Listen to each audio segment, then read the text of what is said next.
I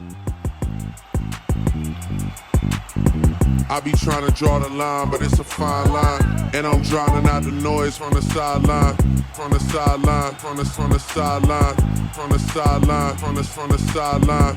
I be trying to draw the line, but it's a fine line. And I'm drowning out the noise from the What is going on, everybody, and welcome to my show From the Sideline. I'm your host, Joshua Giron, and on my show, I interview coaches and athletes here at CSULA in hopes to get to better know them as a person. And on this week's episode, we dive into the life of head coach Erik Garcia of your women's soccer team. I want to give a quick round of applause for Coach Erik Garcia. Yes, I want to really thank him for coming out, taking the time out of his day to sit down and talk with me for over an hour. Yes, over an hour. That means this is going to be a two-parter today on today's episode. Don't worry if you're listening on Golden Eagle Radio Live while this airs. It'll play all the way through. We'll probably have a little bit of an outro moment at some point through the interview towards the end there, where I'll let you know that we're going to come back for the part two. And then if you continue listening, our part two should play right after part one plays. So, great conversation, in depth. The first time we have to do a part 1 and 2, but I really appreciate Coach Erik Garcia really opening up about his life and where he came from, some ups and downs he's had as a soccer player growing up, and trying to play college soccer and things of that nature, and then now working his way to being a head soccer coach for a college program. Again, really appreciate Coach Erik Garcia coming out here. Hope you guys do as well. And if you guys want to go out to watch a women's soccer game, head over to lagoldeneagles.com/sports. Check out the schedule for all the sports we have here at CSULA, not just a soccer team, but our soccer team does have some games coming up as well that we would really appreciate you guys going out to try and watch. Again, lagoldeneagles.com/sports. Check out some of the games you may be able to attend. Hopefully you're able to catch a soccer game sometime soon in support of Coach Erik Garcia. And with that being said, here is my interview with the head coach of your women's soccer team. But I've been starting off every interview basically asking people where they're from. Where were you born and raised? If it was a different spot. Man, you're ready for this, though. This conversation could go more than an hour, to be honest with you. Okay. I mean, I'm ready for it. I was actually born here, in L.A. My parents immigrated from Honduras. Mm-hmm. I was, luckily I was born here up to the age of 4 or 5.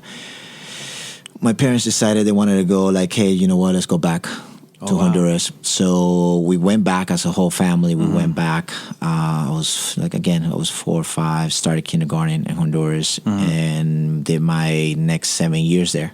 Wow. So lived in Honduras for 7 years, and I came back when I was 12 and I started middle school here. Wow. But it was that was we did it the other way around. Yeah. You see, but it was great. I mean, honestly, it definitely gave me a different perspective of life. Honduras is a third world country. Mm-hmm. It's considered that, right? Mm-hmm. But my childhood, memories is amazing. Yeah. The liberty back then. It was amazing. Just growing up, going to school. School, first of all, it's you're done by 12.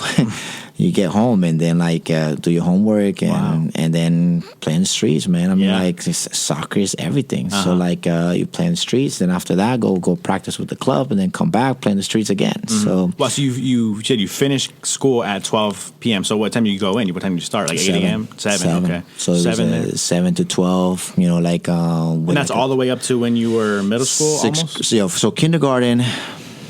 I can't recall well with the kindergarten, right? But because obviously I think we'll go a little bit longer there. Mm-hmm. But first grade, it was like that, from 7 to 12, 12:30, then you're off. And then the second session will come in with the afternoon session. Okay. But, if you enroll in the morning session, then you just do the 7 to 12:30, then you're out. And then and that'll carry on all the way to 6th grade. Wow, but there are some people there who start school at 12 and then have that session from 12 to whatever time they get out. Yeah, they usually go from 1 to, 5 or 6 or something like that. Wow, that's super interesting because that's, I'm sure there are some schools out here that do certain things like that, but unheard of from my perspective, obviously. So how do you feel like it's a positive? Is it a good difference, you think? As a child, I felt that everything was covered. Like when it comes to the language, the math, the history, the science, everything was covered. So I mean, like I didn't see it as a disadvantage, to be honest with you. I mean, like I think the education in Honduras was very demanding. Like as like we forget sometimes how privileged we're here. Like how fortunate we are here. I mean, like I remember there's one book in the classroom, and that's it. And that's the teacher's book. Wow. And to learn the lesson, and I remember this from third grade, right? Third, fourth, fifth, and sixth. I mean, like to learn the lessons it's like she'll dictate that, she'll read it off her book, and you have to write it down, and then the next day. You have to come back with memorize the lesson, and then you have to recite it in front of the class. Wow! To tell people like, I know it. Yeah. Show us right now. Exactly. It's a test. It's a test, but not really a test. I mean, you got to just tell us what you learned. So especially with the social science and science, that's the way we would do it. Like it was one book in the classroom, man. It was like, and that's it. And it's funny because here, growing up, for me personally, I remember like in middle school, elementary school, even as a little elementary kid, out fourth grade or whatever, me and my friends would talk about, man, these books suck, man. The school. So heavy. Or either they're heavy or they're ripped up, or the last couple years. Like I remember a popular thing that would happen in my school. We go to public school, so they keep a book, and that's the same book for the next 10 years or whatever it is. So we would all open the book, and you would see, oh, my older brother had this book too, and we saw that as a negative. You can see. I don't know if you remember back in. How old are you? 24. Okay, so I'm way older than you. Well, back in the days, I mean, like you get the book and you return it. But in the inside of the book, you had a little tag that you have people to sign it who just check it out for the entire year, so you can see who had it. So like I remember those times. I mean, like, and I remember just carrying those big, the backpacks are heavy, and especially during the time that the buses would strike. Oh man, I remember those long walks with those heavy backpacks. So I just think it's interesting that, like you said, taking things for granted. Like we used to kind of be like, oh, these books suck, and then there's some places that especially growing up early, you only have one book, and you don't even see it. The teacher has it the whole time. Wow, that's super interesting. So how do you feel? You said you enjoyed growing up. You played a lot of soccer in the streets and stuff. And then what are some of the things you might have got into? I'm sure playing soccer was a big thing for you, but was there a lot of like going to the liquor store with your friends, or just kind of, and were there some dangers involved with just being in the streets all the time? Absolutely. There's, obviously, like everything has its dangers, right? I mean, Honduras at that time, it wasn't as bad as it is now. But I do remember, I mean, like walking to school early in the morning, no worries, like being 8, 9 years old, walking by myself. I mean, like at first I would walk with my brother and my sister, but once they transitioned out to middle school and high school, considering Honduras, right, I had to walk by myself. We never had any worries whatsoever. It wasn't too far, but still, you have a 7-year-old, 8-year-old, 9-year-old walking by himself. So I always had a sense of like of a family when it came to the community. Even when we were out playing, whether it was at 2:00 or 2:00 in the afternoon or 7 p.m. in the afternoon. I mean, like you could always see the parents out there just watching us play. And if something was to happen, my mom would find out. Because they were just around the corner. Yeah. Like that sense of community, like we always felt it back then. Like that you were protected by the neighborhood. Rarely ever heard any like craziness. Especially where I grew up. But there's all the other stuff that you will see here and there. What part of Honduras were you from? San Pedro Sula. Okay. So, I mean, like I said, I mean, like San Pedro Sula is not the, it's tough now. Yeah. It's tough now. Yeah. Okay, gotcha. Yeah, I'm not the best at knowing exactly all the spots that are the best or worst in the Southern American countries, but I do know and understand, generally speaking, a lot of them can have their places that are pretty bad. But you said it was pretty okay for you. What was the reason for leaving and coming back to? You came to LA? Well, my dad wanted to provide my older sister the experience of like going to school here. Okay. So once my sister hit the age of 14, 15, I want to say, she wanted to come and study here. And then we made the move again. My dad wanted to give us that opportunity. So he came first. Okay. Then once he got here, sent for my sister. Then my mom came. Then I came, and then my older brother came. Wow. So was that a popular thing for families to, or just like, say, for example, your sister, you said when she was like 14, was it popular for students to be like, I want to go to America? That's like an idea of mine. Or was it just happen to be your sister's plan? Well, I think that it was mostly because like my sister and I were born here. So we have the American ties, we're American citizens, right? So they just wanted us to have that opportunity. My brother my older brother is actually born in Honduras, but then he grew up here and then transitioned back when we all moved back. Yeah. So I mean, like it was just my parents just want to give us that opportunity for us to like, hey, can we, see if we could take advantage of it. Yeah, I mean, you have like you said, you're born here, so you're American citizens. So why not go ahead and take advantage of the fact that you are American citizens? But going back, didn't mean to cut you off about your dad coming over. You said first, and then your mom. So like they left while you were there. How was that like? What were you doing while you were over there? Like who was watching you? Like that sounds crazy.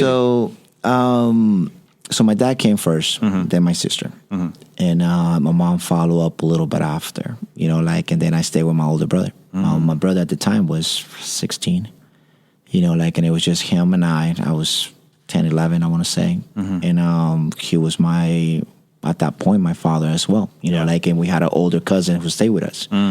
But we had a small business that, also look after a little bit, but then my brother had to focus on education as well, so we have to close down the business. And but yeah, I mean, like he looked over like after me. So remember what I would mention, the second sessions, right? You have the morning sessions, the afternoon sessions. So I would do the morning session, he'll do the afternoon session, just to make sure there's always someone at home. But I wouldn't see my brother. By the time I leave, he was still sleeping, and then like by the time I show up, he's already on his way out. So sometimes I wouldn't even see my brother until like late at night, at 7 or 9. And even then, you're getting ready for bed, and same for him too. So wow, that's so we went like. How was that? Oh, I mean, the dynamic it worked out, to be honest with you. Yeah. But I mean, as a child, like we don't pay too much attention to it, to be honest with you, because again, remember I mentioned about the sense of family of the neighborhood. So I never felt like oh, I don't feel like I'm in danger here, right? Like there was always eyes on taking care of us, that we're reporting back to our parents, whether we're uncles or the neighbors or things like that. Gotcha. So that a sense of safety, I felt it, but I was always busy, with school in the morning, then homework, and then after that, go play a little bit, and then club. I mean, club in Honduras, you practice for 3 hours. Wow. It's unlike here, which is an hour and a half, maybe 2. Over there, it's 3 hours, and it's every day.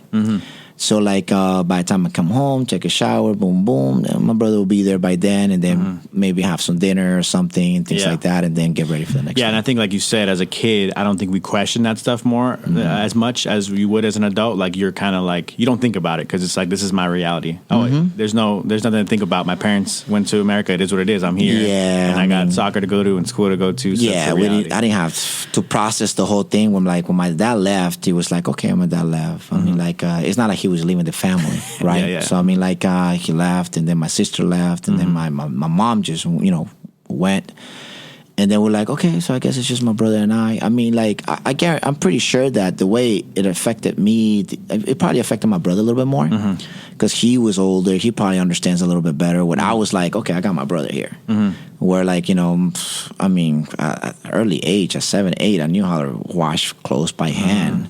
Like I knew how to iron, because that's a requirement for school. Your clothes have to be ironed, like you have to be washed, so I knew how to do all these things at such an early age, man. I mean, like, and learn how to cook early, because otherwise I can't be eating Doritos and soda every day or bread, exactly. So like, it's one of those things, like you said. I think we take so many things for granted here, and I think growing up, just something simple as my parents being home to like cook every night and stuff. For me personally, growing up, my parents ended up splitting up half when I was about 10 years old, but still I had up to 10 years old I was able to experience that for sure. And then even when my parents split up, I would just go to one house for a week, go to the other house for a week, and I still saw both my parents, and they were still there all the time. So little things you take for granted. And I think, like you said, you don't realize until later. I'm sure as an adult, you probably look back now and say, yeah, that probably did have an effect on me a little bit. Probably. Of who you are. Probably, honestly. I mean, like, the sense of independency that I have now, you know, like,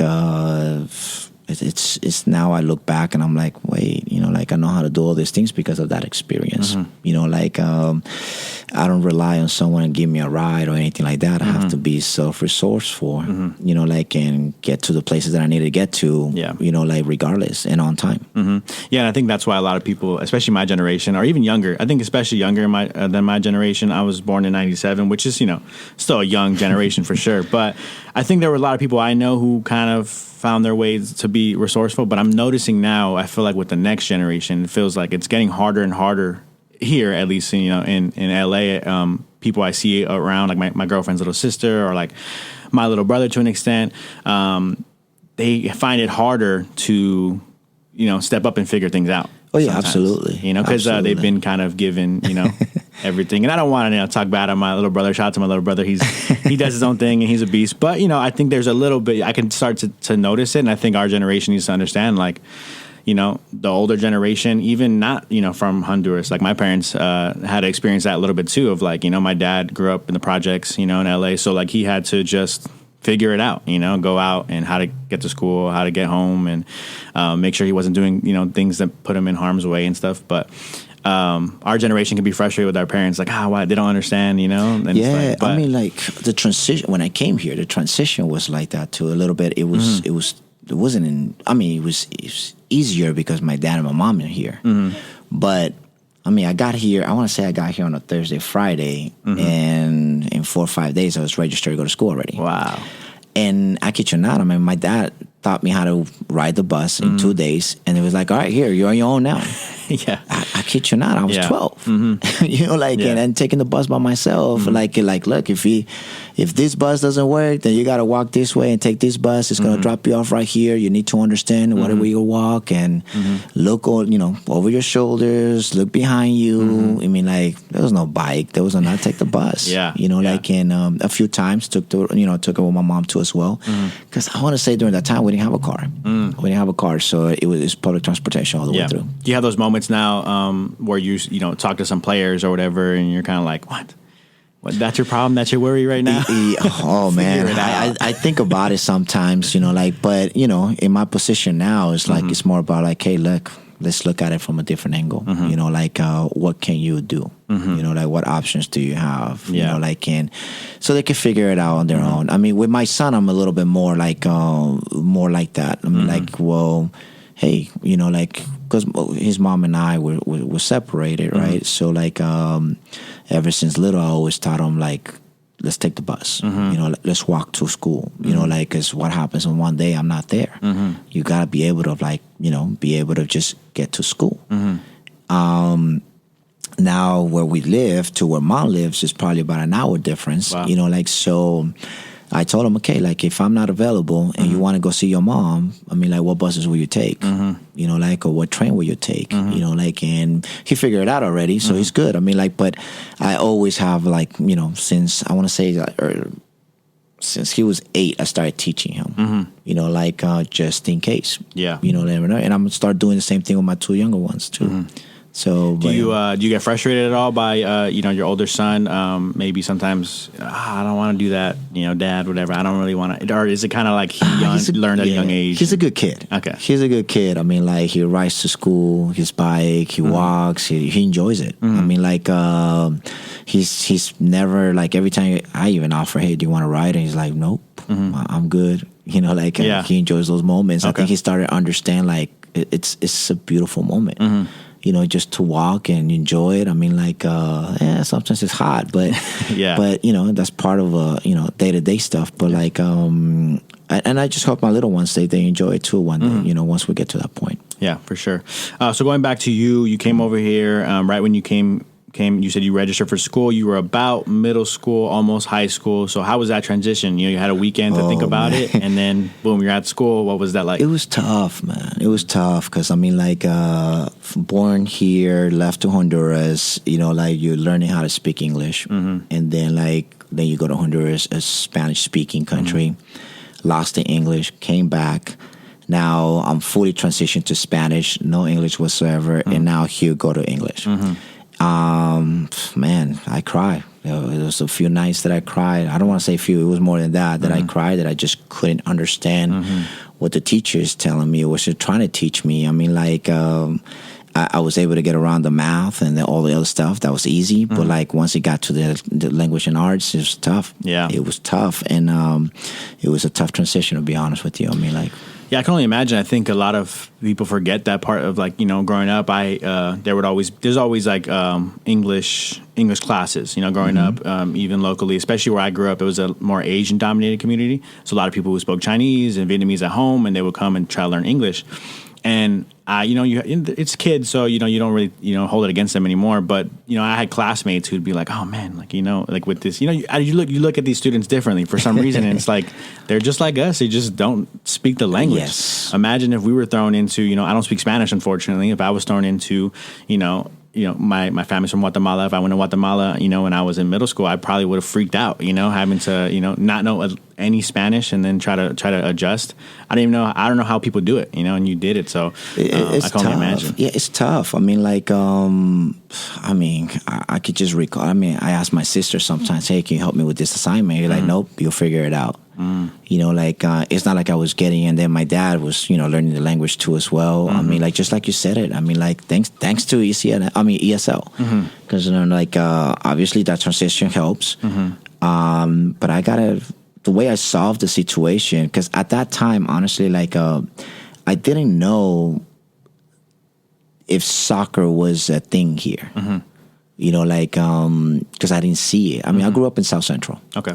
So, I mean, like, I wouldn't see it like in Honduras, you see it everywhere. You know, you play in the streets, you already know who's playing, you know you go up to the house, hey, let's go play here, let's go play there. Obviously, coming here, I didn't know. You know, like, especially during that time in South Central, it's so gang. The gangs were all over. Every corner had a different gang. And we were right in the middle of, like, you know, X gang and Y, Z, you know, different gangs. I don't want to name them. Yeah. So there was always battles and all that, right? So being on the streets is like, hey, it's not safe. Yeah. You know, like, it's not like a community of people where you're just what inside, I was used to in Honduras. You see someone walk out, hey, they're playing soccer, I'm gonna go out there real quick. Exactly. It's not happening. It was way different, the transition than Honduras. You know, like, and you would think the other way, right? But like during that time, it felt like that. You know, like I just didn't get comfortable right away. So at school, I started joining a little bit of clubs. You know, like, did some performings and things like that, just to get used to it, listen to the language, learn some music. I mean, I want to thank the Power Rangers to learn some English. To be honest with you, wrestling. It was that's how, like, I was able to pick up some language, like some of the words. I mean, I still have an accent, and it comes out here and there, right? So, but you know, and then the school that I went to was in Crenshaw, so it was heavily like a different ethnicity. So like, so you know, you get bullied, you get like, you know, but you don't recognize it was bully. You just like, they're just messing with me because of this and that. But you know, once they, you know, you warmed up to them, like, people start like, you know, accepting you a little bit more. Once they, like you said, once they understand, like, oh, you're normal, you know, you just don't speak the English like that part, you know. But you're just like us. Yeah, but once like the middle school started opening, they started a soccer program, and once they started a soccer program, I was like, hey, I'm gonna join in, and that's how I started getting, because you know, they started seeing me play, and they're like, oh, okay, you know, come over here. Now, like, I was being more accepted. Yeah. I think that's the beauty of sports. You know, a lot of times you don't need to, as long as you can understand a little bit about what the other person's trying to say, especially like, you know, in terms of soccer, just communicating that. I'm sure that must have been. Felt a lot better, you know. You felt more comfortable. I'm sure. Were you one of the better players when you came? You got to be honest. You don't have to be humble. Around that group, I was okay. I was okay. I was fortunate. Yeah. Was it like your movie moment? You know, they're like, oh man, this kid. Well, they like me. Yeah. And you know, like, and I felt comfortable. What was your position when you first started playing at that young age? Oh man, or just kind of play everything. Or when I started playing club, because I started when. They wanted my brother, but this is back in Honduras, right? I mean, like, how that sparked the whole soccer and the club was when they wanted my brother, and my dad and my mom was like, well, if you want him, then you got to take the little one too. And there's like a 5-6 year difference between us. So they took me into as well. I think I was 7 or 8. I want to say and I just became one of the team members, but the mascot pretty much. And at that time, I was just every position. He was just learning. As I developed, I was more in the midfield forward position, and then sometimes playing the back. At that age. So. Gotcha. And then you came here, you kind of just play everything, I'm sure, as well. And then you get to maybe more competitive. You go to high school. What high school did you go to? Well, Manual Arts. Okay. Manual Arts High School. And they had a soccer team and everything? Oh, man. During that time, they were very good. Okay. They were very good. But surprisingly, I didn't play. Oh, you didn't play in high school? No, wow. I didn't play. That's a big twist. I was expecting to hear about the championships you won and some of the rings you got. They were great. They were very good. Is that why you didn't join? Were you kind of like, they're too good, I don't want to join? No, I tried it in my freshman year. Okay. But something happened, didn't like it, and it just I faded away from it and didn't come back to it, to be honest with you. I stuck to playing like on the Sunday leagues, Saturday leagues. I started playing with adults. The club part didn't start picking up until I was 16. Okay. But at first it was just like bouncing around different leagues on Monday, Tuesday, Wednesdays, and I would see the high school, and it was good. It was fun, and a lot of my friends were playing, but it was fun watching it. But I didn't like some stuff to happen, and I was like, it just pushed me away. Yeah, no, totally get it. It's I'm sure you had your own experience, reasons why you didn't play, but did it end up benefiting you in the long run? I mean, did you end up going to play anywhere else afterwards? Well, yeah. I mean,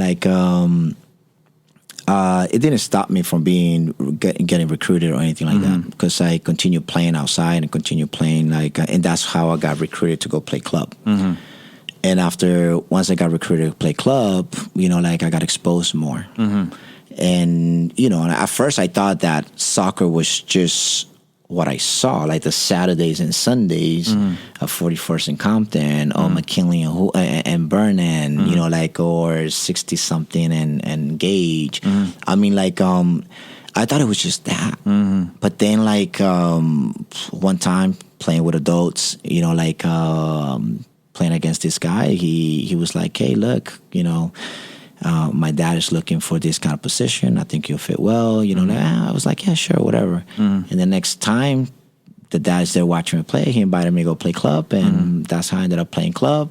That started opening doors, and that's how everything started. But at first, we want to go like everybody else, Division One, things like that. But that was your mindset, kind of. You wanted to play. Of course, we all wanted to do that. But my financial resources were not.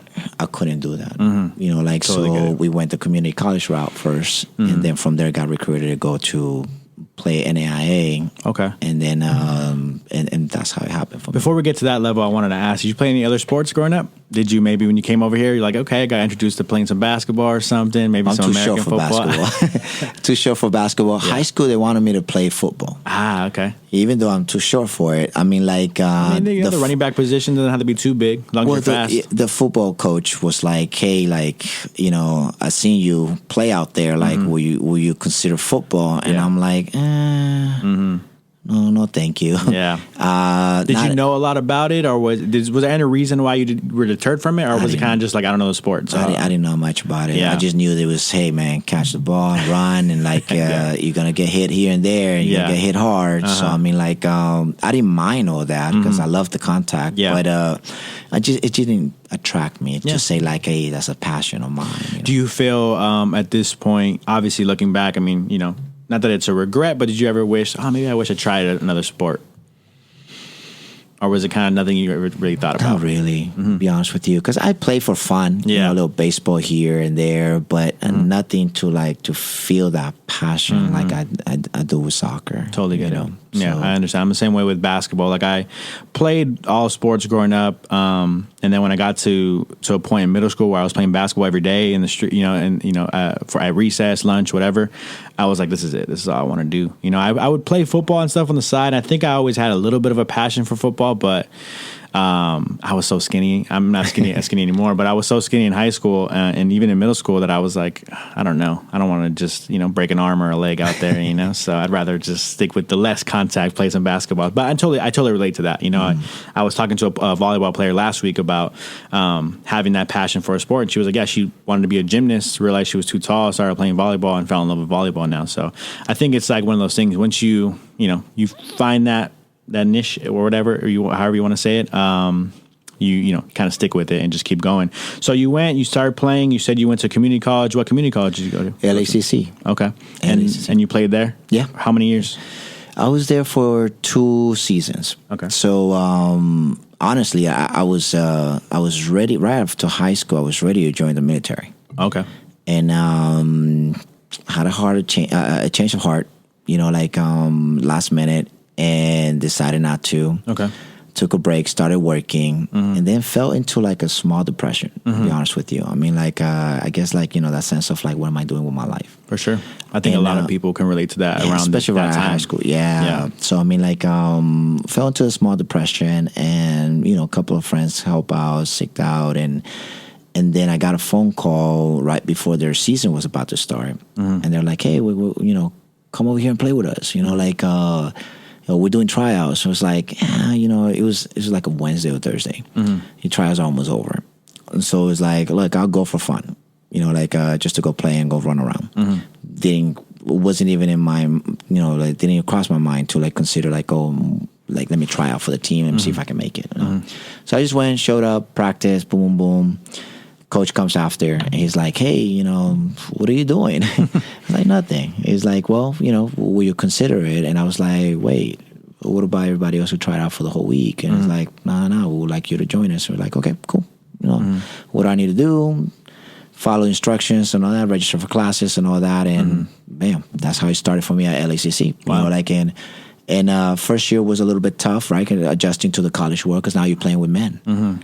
Literally, community college, you're not just playing with 17-year-olds or 18-year-olds or 19-year-olds. You're playing with some men. Yeah, and some of them have been trying their hardest to get to this level for a long time. Yeah, and so focused on it the whole time. So we had some success the first year. I think we made playoff ever for LACC, and then the second year, a lot of those guys left. The second year, we struggled a little bit, but it opened doors to get recruited to the next step. And what was the next step for you? Holy Names University. Okay. So I went to a small school in Oakland, California, named Holy Names University. At the time, they were NAIA. They're Division II now. Okay. But it was I tell everyone that I talk to. I mean, it was Holy Names is a small Catholic school university up in the hills of Oakland, and it's about 800 kids, entire university. Wow. So when I drove in, it felt like it was a different country, to be honest with you. And once I got in there and I stood right in front of the chapel and just oversee the entire Bay Area, I was like, this is the place for me. Wow. I just fell in love with it, not even knowing much about the soccer program, but the school itself. I just fell in love with it. But let me tell you this, though. I didn't even know Costa LA was here. Really? And I grew up, 10 minutes away, 15 minutes away? Yeah. I didn't even know Costa LA was here.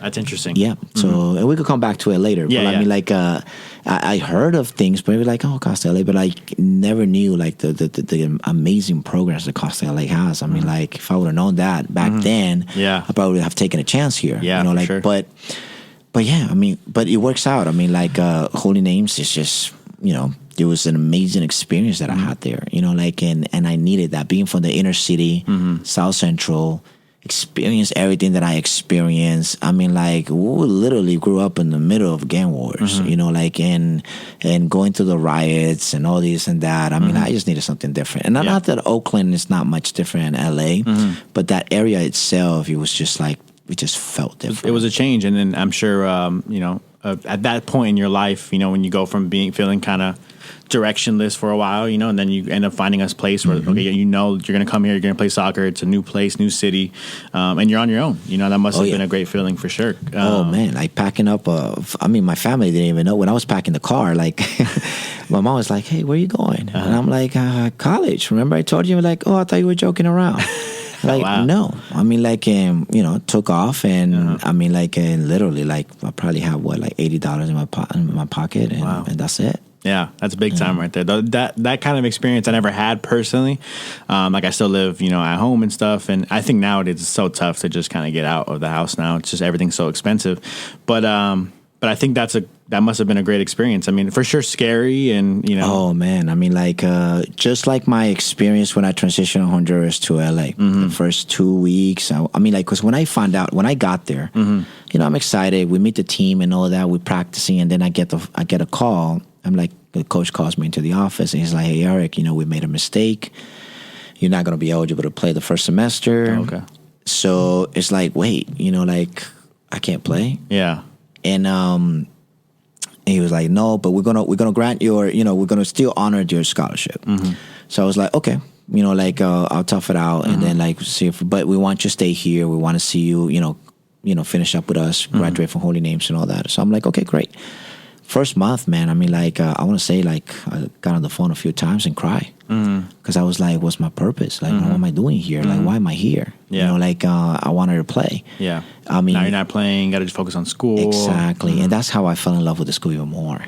Because, like, now you started, like, I was forced to get to know the school more. I was forced to get to know the people more, the faculty more, to be more involved in the athletics in such a small community.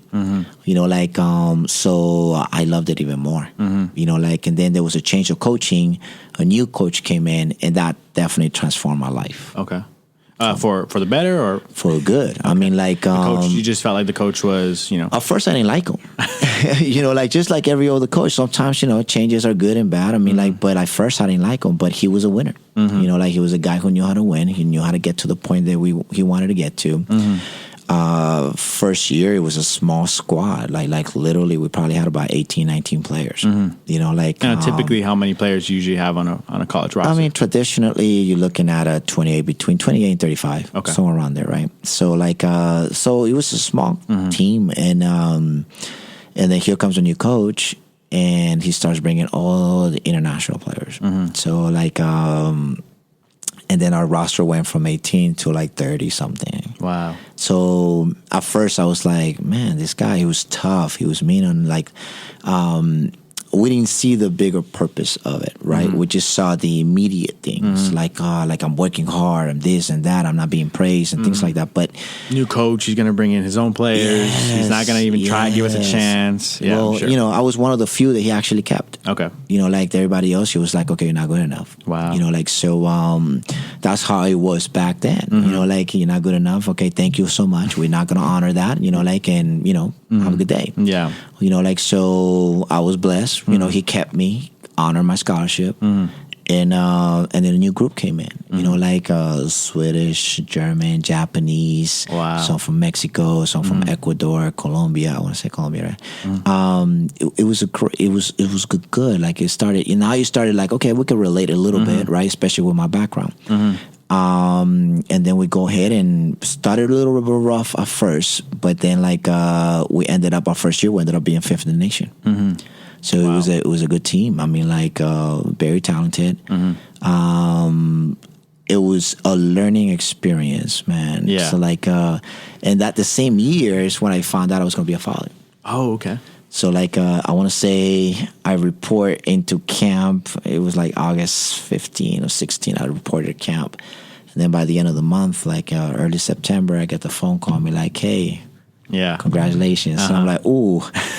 So I'm like, all right, cool. We're doing this, like, and I remember talking to the coach. Coach was like, at that point, he was like, we'll figure it out. Yeah. Like, but it was the first person, to be honest with you, not the first one, but I want to say like the second coach that actually, when he said, I got you, he meant it. Like most coaches are like, oh yeah, I got your back. I got to do this. I'm going to do that. I'm going to help you out. Yeah. And then when the moments are tough and you really reach out for that help, they're not there. Like, and he actually was there during those tough times. He helped out. Like, the words, the wisdom, and just the moral support, to be there. It was like it changed my life. It changed my perspective, and kind of the reason why I got into the coaching world. Wow, that's a perfect segue. My next question was going to be, how did you, from there, going from playing, how did you get to that next level of trying to coach? Obviously, your connection with your coach was special, but after you finished playing that last season, you had your child. Did you try to keep playing after that, or was it like, you know what, my next step now has to be taking care of my child? Traditional Latino family, like, once you find out you're pregnant, you're going to have a kid, like the first thing you hear from your family is like, okay, you're going to go work? Mm-hmm. But the first words that I heard was like, okay, quit school and you got to go to work because you got to support for your family. Yeah. And I remember when I heard those words, I was like, wait, I have to take control of what I want in my life. So I remember telling my parents, no, I'm going to stay in school. And so how are you going to do it? I'll figure it out. And that's what happened. I mean, like, the relationship with, mom and dad, mom, my son's mom and myself didn't work out. And, so we took a break, separated, I remember going to court for child support, man. I was in college when we were paying child support. Wow. And so I had to work 3 jobs. I had to work 3 jobs. Still go to practice. Full-time student, full-time athlete. Man. And can't even imagine. It was, and this is why I tell you, like, Coach, when he meant it, I got you. He really did. He didn't break any rules, but he was definitely telling me, like, hey, with your financial aid, do you have work study? And I said, yes. We found out how much. He was like, okay, let's use this. This could probably get you through this time, but you're going to have to figure out something like this. And it started getting jobs here and there. So it's really helping you side by side, at least walk you through the process of, obviously that's a unique situation, but at least trying what he could do, everything he could do in his power to help you out. That must have been a huge help. So you was that your last season? That was, remember, because the first year I didn't play because of I was ineligible, quote unquote, right? So the second year, that's when he got there. That was my junior year. And my senior year, right when I was like, right when I told the coach, like, hey, I might take a leave of absence and maybe continue my education at Dominguez Hills, he was all for it, even though, like, I was part of that team that made it to, 5th in the nation and all that. He was like, no, we understand, blah, blah, blah. When this relationship doesn't work out, and I call him back, and I'm like, hey, this happened. And he's like, okay, what do you need from me? And I was like, well, funny you ask. I want to come back. And he was like, done. Let's do it. And I was like, can I still get my scholarship? And he's like, let me look at the numbers. Yep, done. Wow. Get it. Well, I was like, Coach, wait, can I get a little bit more? Yeah, it's like, this is already, he's already helping you out to the max, and you're still like, I know you're helping me out a lot, so, but one more question for you. Yes, wow, he said yes, and I was like, all right, great. So reported to camp, and man, it was at that point, it really changed my whole perspective. I was, I knew I had my family's support. But I didn't want to bother them. I was like, everybody has their own issues. Yeah. Right? So I was that pride, like that little pride of yourself. Yeah. Like, you're like, I don't want to bother my parents. Yeah. So, my dad at the time had already decided to retire. So he had moved to Honduras already. Oh, he moved back. Okay. So my mom was here because they separated. So, my mom was here, and my older brother and my sister were here. But my sister was going to school too as well. I think she was in Santa Cruz at the time. So we saw each other here and there, right? When I was in the Bay Area, but during that time, I just wanted to, let me figure this out on my own, and got through it. It was some tough times. And, be honest with you, some tough times that I was like, what am I going to eat today? And I remember I had to take a winter class, and I was like, wait, this is not covered by financial aid. Yeah. And so, I've experienced that a couple of times, summer classes. And my whole family's down here in Southern California. My mom, my brother, my sister, I didn't have family up north. So, where am I going to stay? So had to figure that out for those 5 weeks. Yeah. But, got through it and graduated. And I remember leading into my graduation day, I had sat down with the coach, and I'm like, you know what? I think I want to continue my education. I want to get my master's. And he was like, you sure? It's like, yeah. I'm like, all right, well, what do you need from me? And I'm like, well, like in order to get a discount or free, can I be your assistant? Okay. And he was like a grad student. So he was like, okay, let's do it. But enjoy the semester because you have to create a separation because you play with these guys, but you also went out with them. You hang out with them. Yeah. So like they know you. They truly know you. Yeah. So like you need to find a separation. So enjoy this moment because you're not going to have it next year. And I'm like, all right, cool. So we're going through that process, and then we find out that he took a job somewhere else. Oof. And then like I came back and, help out with the program, and that's when I started developing and learning more about coaching and what was that all about. So you were able to work a little more with the new coach now? Yes. That came in? So we showed up, and the new coach took over both programs, the men's and the women's, Holy Names. So we lost a lot of the international students. So we only had probably a roster of like 18, 19 players. Again, kind of like my first year there. And then the women's program. So we came in, he had 2 assistants in the women, 2 assistants in the men, but we combined it and we helped out, right? With both programs. He was, so he took the program and we're like, okay, we're going with it. And then like, I want to say 2-3 weeks into it, he steps down. So they bring another coach that didn't have any administrative background in regards to soccer or athletics. He just knew coaching. So we had to do all the other stuff and figure that out, as he's just focused on coaching. Yeah. So that helped out a little bit. It kind of like, okay, do I really want to do this? And then a new coach got hired the semester after, and I decided, you know what, I really want to put my degree into practice. So What did you get a degree in? Sociology. Okay. Sociology. So first I wanted to work with the correctional department, California Correctional Department, Department of Correction, sorry. And then also try San Francisco Police Department. I wanted to go that route. But it didn't work out. So I ended up doing social work for early child development. Sorry. Okay. And so I started doing that. I really liked it. And then that coach that first gave me that opportunity came back to the Bay Area, and he called me and he's like, hey, I took over this program in the Bay Area. Will you like to join me? And at the time, I already had a full-time job, but it was just down the street from me. So I'm like, yeah, I'll come out. Come out and watch. Come out and watch and come out and help you out. Yeah. And I remember he hired me, gave me $1,000 for the whole season. And I was like, all right, sure. Because I had a full-time job. Yeah. So he just needed me there for practices. This is you on the side, go to practices, make sure you help out with some of the drills. Yeah. And that's where first year was, was a transitional period because that school was transitioning from NAIA to Division II. And so we helped out with that. And then the second year in 2008 is when we had a good successful year. We won the conference, went to nationals.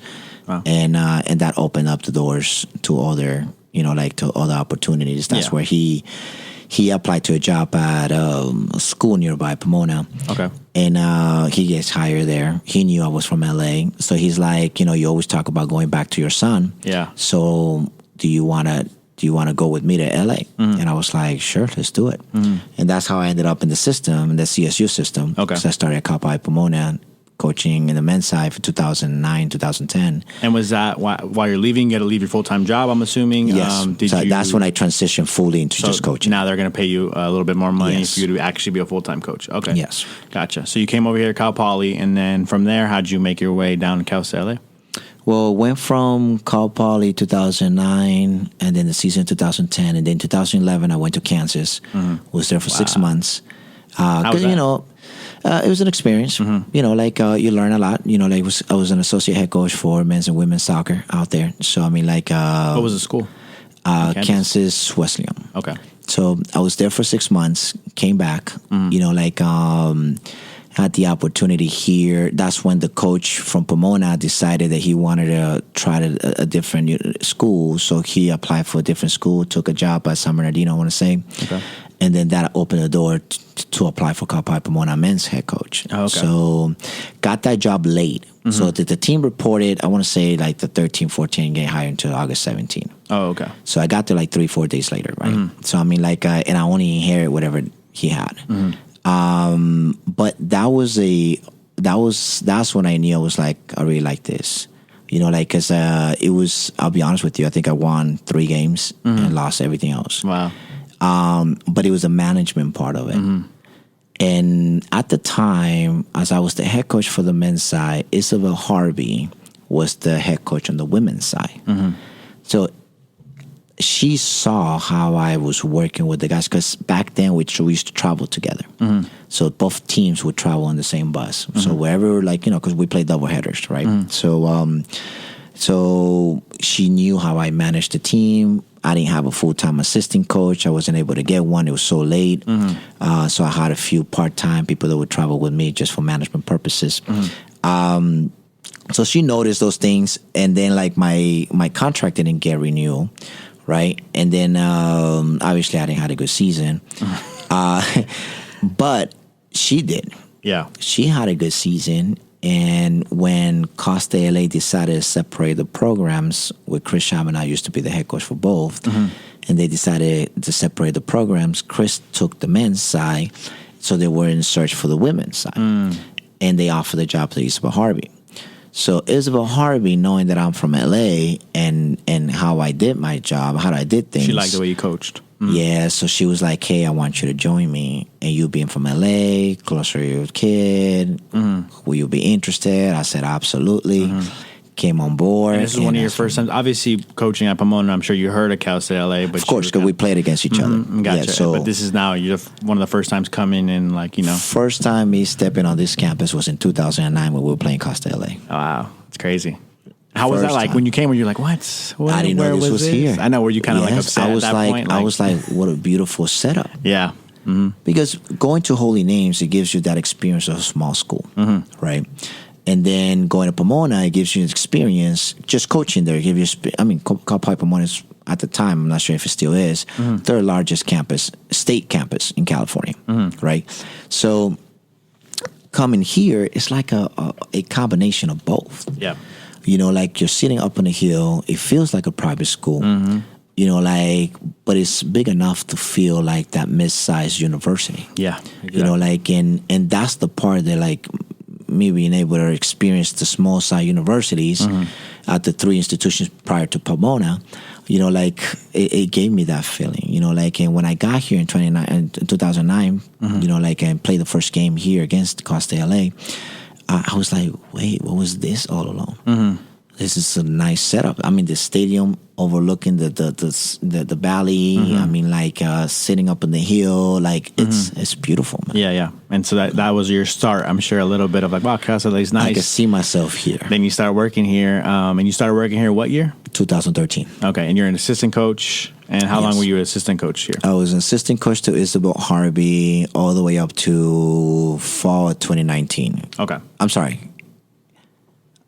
Let me correct that. Fall of 2018, and then in spring of 2019, that's when I was named the interim head coach, because she decided she wanted to spend more time with family. She's Canadian, so she went back home. Okay, gotcha. So you were the interim, liked the way you did things, and decided to go ahead and offer you the full-time position? Yes. Okay. And how was that when you got that job? Were you kind of like, cool, this is...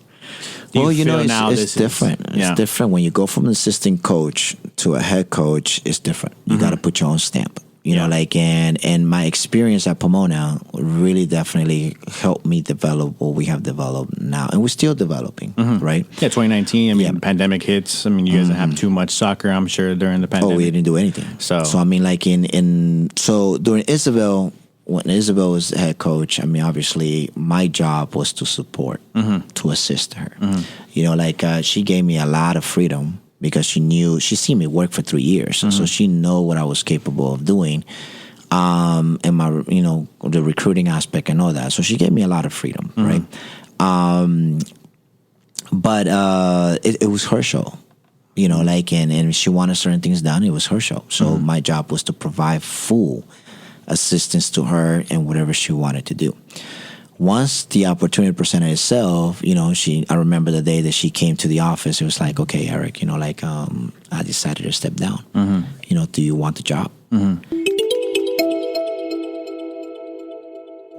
Wow, a really great conversation so far with Coach Erik Garcia, and I don't want to cut it off and mean to cut in the middle of the conversation, but because of some behind-the-scenes reasons, we have to cut this into two different parts. So it went a little bit over an hour. I'm going to go ahead and stop playing part one here. We're going to cut into part 2. And don't worry, if you're listening on Golden Eagle Radio Live, you will go ahead and listen. Keep listening after I talk. Hopefully, it should transition easily into episode number 2 of this interview with Coach Erik Garcia. I thought, shout out to him for really going in depth about his life and taking his time to talk to us about where he came from and how it really was for him growing up. I really appreciate his honesty and openness with this conversation. I hope you guys do as well. And during this break, I want to give a quick little shout out to Golden Eagle Radio on Instagram. Follow us, guys, at Golden Eagle Radio. We will hopefully be promoting all of our shows here at Golden Eagle Radio, not just my show, but if you guys go follow, it will also tell you when my next upcoming show is coming up. And if you'd like to listen to any other shows that are interesting to you, or maybe participate in some of our giveaways that we have at Golden Eagle Radio, you can go ahead and follow us again at Golden Eagle Radio on Instagram. Here is part 2 of the interview with Coach Erik Garcia.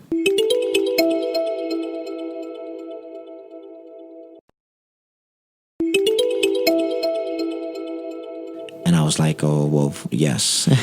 Yeah. But first, what's going on? Are you okay? And all that. And then so she goes and talks to our boss, and then Chris Chamanes comes to the office, and he's like, all right, let's talk. Do you want the job? And I'm like, yes. He's like, okay, I'm going to push for you. So I get the blessing by Chris, and then our boss, tells me, hey, this is what I want. Can you deliver? And if you do, it's yours. Cool.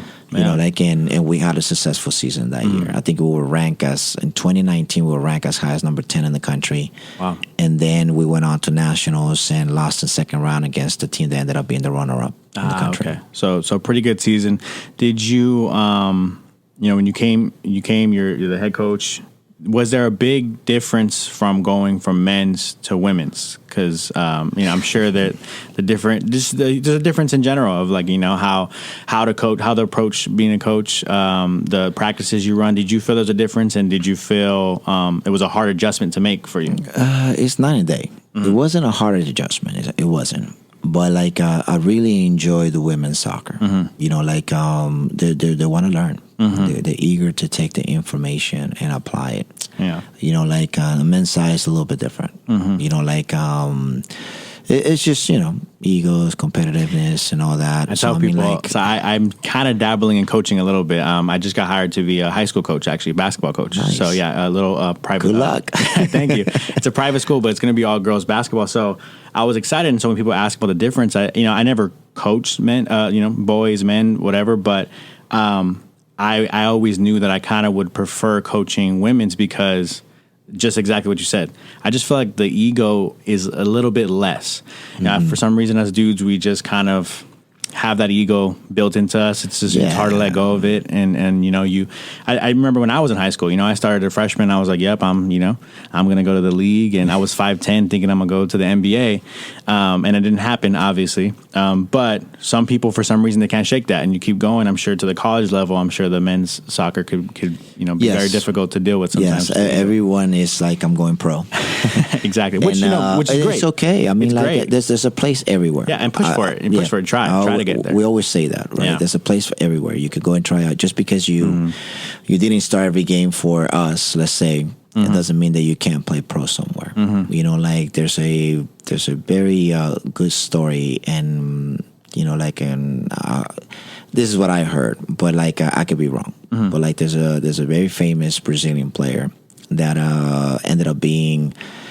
He was trying out in different places in Brazil, to be, he wanted that opportunity to play pro. He kept bouncing around different trials. Nobody wanted to pick him up. And one team picked him up, saying, okay, we could see something here.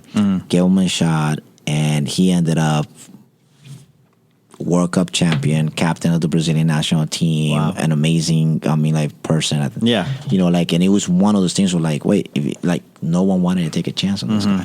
So that's what we always say. Hey, try it. You never know. You might fit something that someone's looking. For me, growing up basketball, they always told the story of Michael Jordan. It was a Michael Jordan story. I don't know if you've heard his story about how when he was in high school, he was cut from a team in high school, JV team, I think. So couldn't even make JV. Obviously works his butt off to get back into it, and then became Michael Jordan, arguably the best player ever. So it's one of those things, people just kind of use that as motivation. That's super cool. So you said there is a difference with the women's. How do you feel about your team now? How are we looking? We like it. I mean, like, obviously the pandemic really hurt us. You know, like, What do you get? A lot of the same girls. I'm sure some of the women ended up having graduated in the middle of the pandemic. well, yes, yes and no, right? Okay. So Some of them were offered eligibility, right? yes, so they were offered to extend the eligibility, regardless whether they, you know, like they completed their semesters, right? Because there's NCAA rules you got to follow. Yeah. We're not gonna get into that's too complicated. Yeah. But I mean, if you're not going to school and you're not going to having classes, you usually can't play. But they but you offer have for some to. people. Yeah, so you offer that extra semester, but you have to be enrolled in a program, whether Okay. it's a certificate program or a grad program or okay. things like that, or if you're short one class or things like that, they allow it, right? So, so 2020 happens. I mean, like we have a momentum going, right, and then we get shut down. We don't play for a year and a half, and so that. You know, in 2019, I graduated with somewhere between 15 to 19 players. So that 2020 class was already a large number. And then 2020 doesn't happen. We don't play. Then 2021 comes, and that's another group of new players. So my roster for 2021 fall was a large roster. But now that, you know, once we were done, I mean, we started our season. I mean, you can see it on the website. We started our season 07-2, I want to say. You know, like, and then does the first 9 games, and then the second part of the season we go 6-2-1. So as the only Southern California team, you know, like that made playoff. Wow.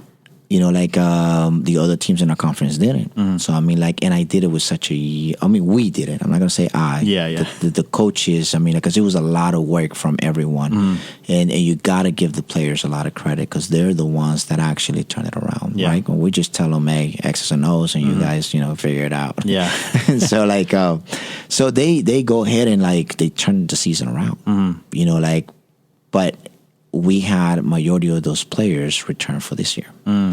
So having a spring with them now, I mean, like I was telling you earlier before we started, I mean, it's a good 60 to 70% of our players are sophomores academically. Yeah. So like we're excited for what is coming next, you know, like and already you could tell like the beginning of the season how things are changing a little bit, and we have put a lot of effort into the culture aspect of things, you know, like in making sure that we get the student athletes that want to be here, for the right reasons, not just here to play, but to get a degree. Yeah. I like that. And like you said, stay here. I was actually going to ask you, my next question was going to be, you've been here at Cal State LA since, 2013, you said?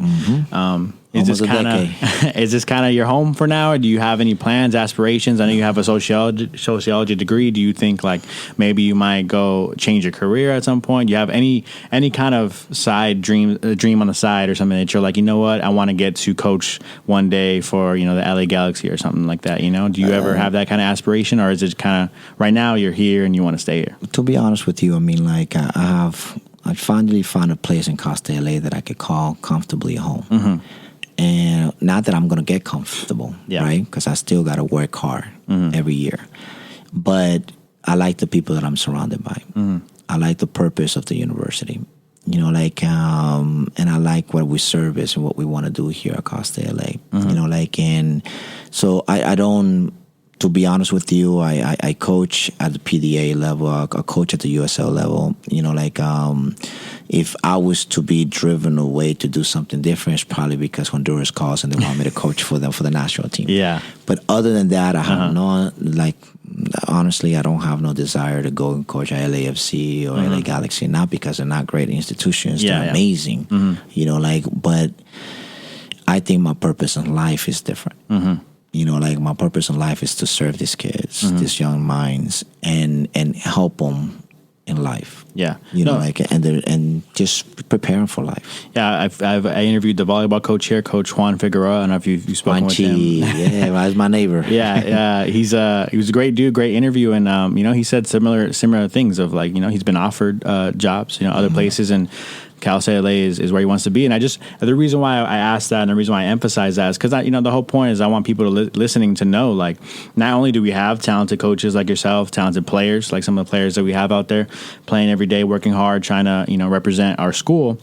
We have coaches who have opportunities to go elsewhere, or just, you know, are good enough to do a lot of other things in their lives, and they decide to stay here. And I think it's, you know, it's important for people listening to know and feel it, because, you know, for the general student body, I want them to kind of hear and understand, like, we want you to come support, because we got people who care about the school. And, you know, I don't see why we can't rep our school like, you know, the USC people represent USC, or UCLA people rep UCLA, you know? I would love to see, I mean, like, more fans in the stands. Exactly. I mean, like, in whatever part we have to take in order to do that, then we'll do it. You know, like, but, I mean, I think that, I mean, watch the guys. The guys won the national championship, you know, like, and sometimes you look at the stands and you're like, man, there should be more crowd here. Even with that championship, I mean, I think the championship was played far, right? If I'm not mistaken, their championship game was played somewhere else. Yeah. It was kind of a little bit far away. Well, yeah. So for the national championships at the Division II and even Division I, you got like a Final Four site. Yeah. So you don't play it at home. It's probably tough to get out there for sure, and that's. But even then, when you go and watch that game, it's like the stands were empty. You know, championship game D2, and no one was there. So,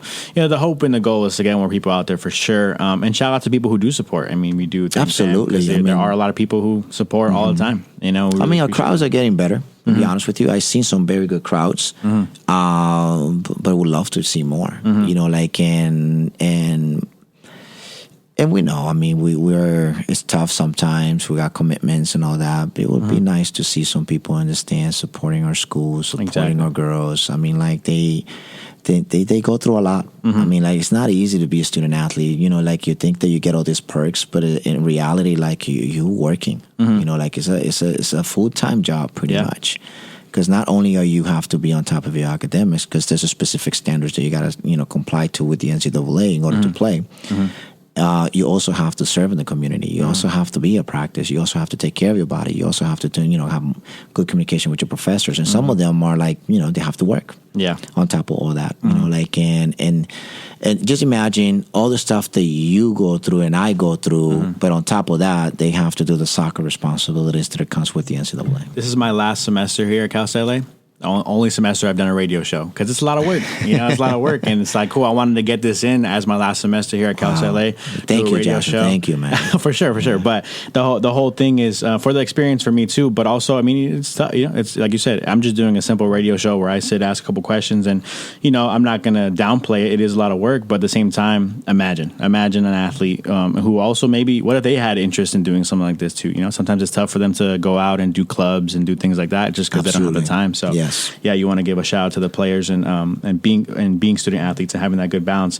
Just you know, we'll talk a little bit more, because I still want to get to know you a little more personally about you know, like what kind of music is Coach listening to? What are you listening to on the way to some games? And you know, we are a radio station. I'm a big Latino, so I mean, like, I like my bachatas. Okay, I like my Honduran heritage, so punta. So those are the kind of things. Those are my go-to music. Yeah, here and there, you reggaeton in there, but like, that's where I go into more. That's your go-to. Do you have a favorite artist by any chance? Someone that you go to automatically in the car, kind of like, that's your go-to artist? Oh, they're so different, man. I mean, like, if I want to feel Honduran, then obviously, you know, like, you go with Casabe, you know, like, but if you want to go with reggaeton, or right now with, I'm pretty sure Juanchi says something like this, like Bad Bunny, right? He loves Bad Bunny, man. He loves Bad Bunny. Well, I mean, how can you not? I told him that. I was like, look, I mean, I'm from LA, so like, it's a little bit different. I said this to him as well, like, you're a small fish in a big pond here, you know. So it's like, there's so many people here. Of course, I can say shout out to all the LA rappers, hip hop artists, you know, back in the day, or just anyone from LA. There's a lot of people from LA who come out and they succeed out of LA. It's just a good place for opportunity. So there are a lot. So I don't have that one artist I attach myself to and say, oh, this person's representing my city. It's just too many, you know. So, but I can only imagine if I was from Puerto Rico. Are you kidding me? Of course, you're gonna say Bad Bunny, right? Like, I keep telling him, like, because I like reggaeton, right? But I was like I tell him, because I'm a little bit older than him. I'm like, it doesn't look like it though. He looks older than me. Yeah, Juanchi, you look older than me, bro. I'll tell him. I'll send him the link to this video show. You bald. I'm not. I'm getting there, but not there yet. Yeah, you know, his Puerto Rican heritage, and he's very proud of it. You know, but I tell him, like, what about the Panamanian, man? The Panamanian reggaeton was good. So and we go back and forth, and he's like, who's that? I was like, you're too young for it. But the bachata aspect of it, I really enjoy it. I enjoy bachata. That's the one that I really like. If I wanted just to mellow down in the office before games, I'll listen to bachata. And you catch you on the weekends at the clubs and stuff. No, not no more. Not no more. We can't do that anymore. I gotcha. Yeah, but when I go out to the field before the games, because I like to take that time, go out there, pick up a little bit of trash here and there, just to space out a little bit, listen to my bachata. That's what I do. Throw some headphones on. I see that. Do you enjoy some of your team's music? Do your girls be playing some music and they get you into it a little bit? Or? Well, of course. I mean, it's different. Yeah. But it does remind me a lot when we used to play the music at Holy Names. Back then we were into Snoop Dogg, et cetera, right? Yeah. I think Usher was big back then too as well, Ludacris, and, but you get used to all that, and being in the Bay Area, I don't even remember Mac Dre. Okay, yeah. Legend. Getting hyphy and all that. Yeah, so I was big back then there. For me now, I think it's when I think of Bay Area artists, I'm thinking about the E40s, those kind of rappers. Nowadays, generation is G-Eazy is a rapper from the Bay Area. That's what you hear in the selection and the playlist nowadays. You could tell though. You could tell. What's funny? You could tell when the music's from the Bay Area. It's interesting. They have their own kind of sound, they which do. is super unique, interesting. What about some hobbies you got aside from coaching? Do you cook up in the kitchen a little bit? Juanchi was saying that Coach Juan was saying that he cooks up a little bit. So no, he's lied to you, man. He orders everything in. That guy. Hey, he was telling me he was cooking up and he likes to cook, him and his wife. So I was, I'm just wondering, are you a good chef in the kitchen yourself? When we need to. Yeah, when we need to. But I enjoy. I'm big on when I have my free time is hanging out with my family. It was my older son or my two little ones. Just being home, because I'm not home a lot. So taking advantage of that, just being able to hug them and kiss them and just hanging out with them. I really enjoy that. Movies with my older brother. My older son. He, we developed this relationship since he was little. They'd go to the movies, often. So so now whenever we get a chance, he likes a movie, we're like, all right, let's go watch it. I like doing that with my son. You watch all the Marvel movies and stuff? Yes, he likes those, and with the kids, it's just at home. Just you have so much variety now in front of your TV that you don't have to go out too much. That's but true.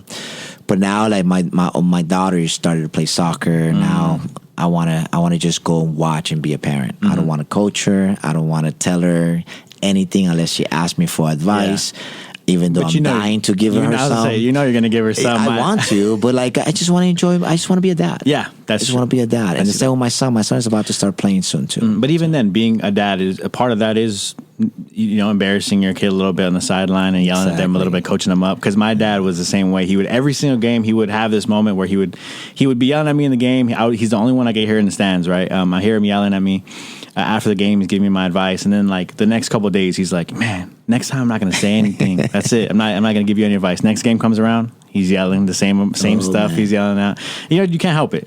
But it's cool. It's funny to me. I think he gets embarrassed by it a little bit, but to me, I'm like, nah, it's cool. It's part of me growing up playing. It's a good memory I have. I'll be honest with you. My older son didn't even pick it up. He didn't want to do it. I know. I get a lot of my family members how do you feel about that? And I'm like, I'm okay. That's his choice. Yeah. I don't want her to be like me. Want him to be like me. I want him to be himself. And did he play any sports at all? Or? He played at first. Okay. In my eyes, he was like, okay, you got something going on here, son. Left-footed. He could play. But he just wasn't into it. He's trying to pick up flowers on a turf field. So where he's super competitive. But it just wasn't for him. Soccer wasn't for him, and I'm okay with that, because he's very talented in other areas. Well, it's like you had said earlier, right, when you were talking about you playing and stuff, you never had a passion for any other sport, just soccer. So, at some point, if you don't have that passion, you kind of just don't get into it, and that's cool. Absolutely. You got to find what you're passionate about. Yeah. Like my daughter, she likes it. She's very competitive, and she likes all the things. She likes the acting, the pictures, and all that. And my little one, I think he's the one that is ultra. So we'll see what happens with him because he's my wife, we both were athletes in college, so she played basketball, I played soccer, so our kids is just naturally like, very competitive. Do you ever go back to visit Honduras? Yeah, I mean, I was just there during our spring break. Oh, okay. I was just there, just making sure my parents are getting older. So I mean, like, I got to make sure that I visit more often. But that was the last time I was there before the season started. Okay. So. You miss it? Have you ever thought about, like, when you retire one day, you want to go over there and live over there for a little bit? It's or conversations that we have with my wife that we talked about. Is it something you personally want though? Like, you kind of envision maybe one day, or is it kind of like we'll see? To be honest with you, like it all depends, right? I mean, like, first of all, I would like to say right now, yes. I wanna do that, but life, you never know. So I mean, like, but if I was to make a decision right now, I would say, and my kids are old, I would say yes. I would love to, like, go over there, spend some time in Honduras, relax, enjoy it. Life moves a little bit slower over there. You just enjoy it a little bit more. Yeah. The money that you make here goes a little bit farther. So I mean, like, in other words, I would say yes. I see. And then do you have any at home? Do you guys have any pets? No. No. Are you not a pet? I'm an old school guy, and I talk to my girls about that. The team. I mean, like, I'm old school. Yeah. I mean, like, and no offense to animal rights or anything out there right now, but okay. I grew up with the mentality, like, I love dogs, and I had a dog back then. Unfortunately, passed away after a year or two. But we're great believers. The dogs are meant to protect. Protect your property, so they stay outside. They don't stay inside. So, like, and that's how I view the dogs. You love them, like, I play with mine all the time. Yeah, but like, to be inside the house.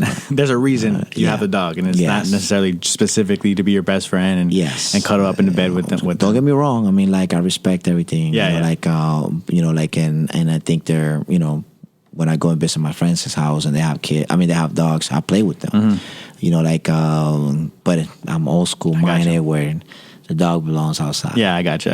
No, I totally get it. And to some people, I love my dog, and I'm one of those dog owners. She's a little dog, but I'm one of those dog owners who's like, yeah, let her go in the bed with me. That's fine. No big deal. But there are some people I already got two Rugrats that does that. I don't need another one. But there are some people who take it to another level. So I totally get it too. I totally understand. And do you have a favorite? I talked about cooking earlier, but do you have a favorite food that you like a kind of a dish? Honduran food, man. Pollo catracho, baleadas. Coach Juan did the same thing. He was saying the same thing. It's Puerto Rican food. That's it. Yeah. Honduran. I mean, like, now with my wife, I mean, obviously we, like, there's a couple of Mexican dishes that we really enjoy. Obviously, being here in LA and growing up, obviously the tacos, the burritos, you can't have enough of that, right? But like, my go-to stuff, absolutely baleadas, Honduran. Gotcha. Do you got some good restaurants out here that you recommend to anybody? Man, you want me to give some free advertisement? Some free advertisement. Why not? I mean, just at least one, like maybe a big one that you think a lot of people know about, so we can. I mean, like, I really like, like, maybe because I just been going there a lot, is Casa Honduras. Okay. Like, it's right there on Vermont and Manchester, around that area. Okay. And then there's another one, but I keep forgetting. I think it's for Floor something. It's right by the new the soccer stadium by LAFC, right there on Figueroa. Okay. I want to say it's 40 or 41st and Figueroa. Okay. Around there, there's right, like, it's a hole in the wall, but it's good. It's really good. It's less for advertisement. It's more for my own personal. I'll listen later, and I'm like, hey, you know what? Let me go try some, because I was telling Coach Juan too, like, Puerto Rican food is one of, it's like, it's LA. We have everything. But I don't know if I've gone out to a Puerto Rican restaurant, even a Honduran restaurant, to go try some food. So, I'm curious. If you get a chance, man. I mean, like, go. I mean, pollo catracho, you'll like it. I mean, like, we like to fry green bananas. It's like our fries. Like, so green bananas, that's sort of fried chicken and all the stuff that comes with it. It's good, man. The sauce is good. I definitely will. I got to try it at some point. I mean, I'm an LA guy. I know a lot of spots. Yeah. I mean, like, and obviously you're faithful to the other ones, like the most common ones, like Tommy's. But Tommy's Dino's, classic. man. Have you ever had Dino's? Dino's, I have had Dino's actually. Man. Yeah, it's a good I spot. took Juan. He never had it. He went to USC. It's down the street. I'm like, dude, you never been here? Yeah. He's like, no, never been here. I'm like, No, now. Dino's is a good spot. It's like a little, I don't want to call it it's not a diner. It's like, what would you call it? It looks better now. It used to be a hole in the wall. Yeah. It's like a hole in the wall. Yeah, Yeah. exactly. It's like a hole in the wall kind of thing. It's a good spot. Dino's is good. I'm trying to think.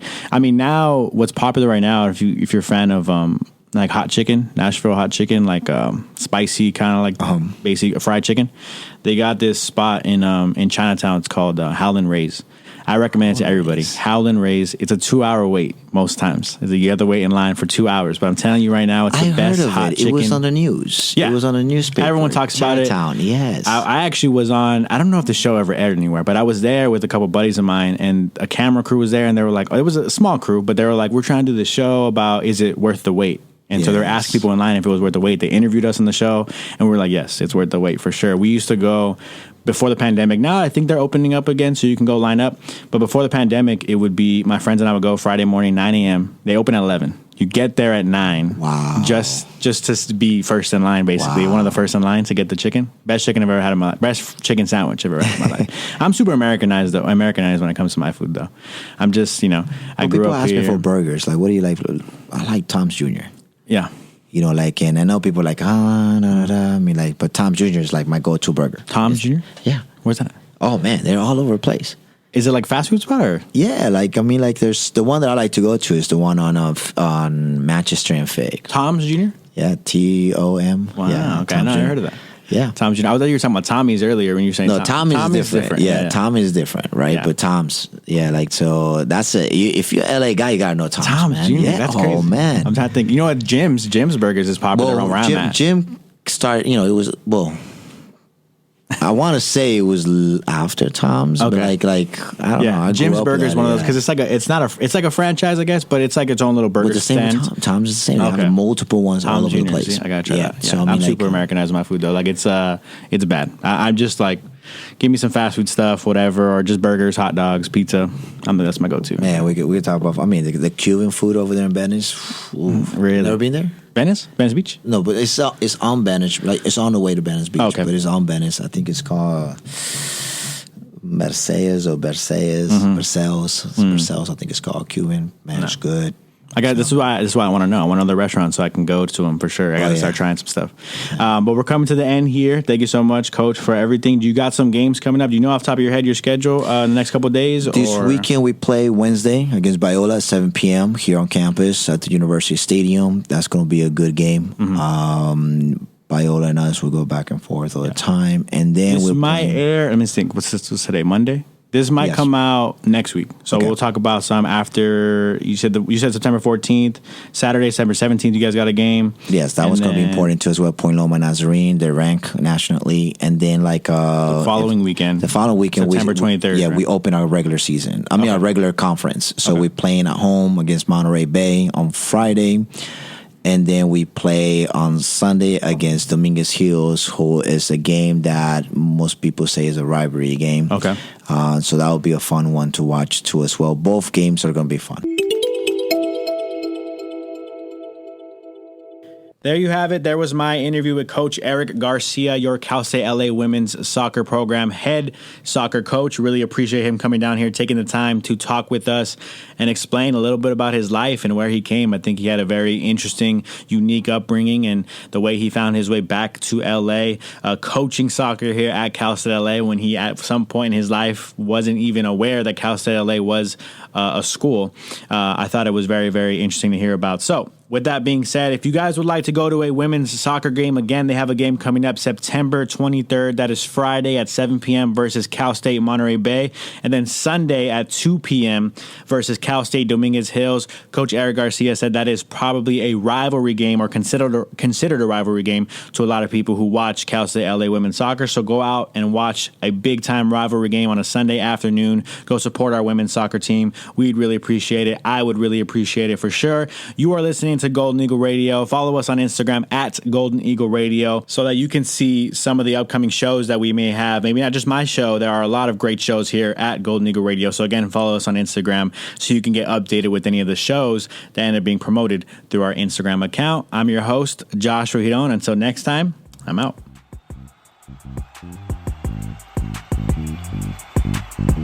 I be trying to draw the line, but it's a fine line. And I'm drowning out the noise from the sideline. From the sideline, from the sideline, from the sideline, from the sideline. I be trying to draw the line, but it's a fine line. And I'm drowning out the noise from the sideline. From the sideline, from the sideline.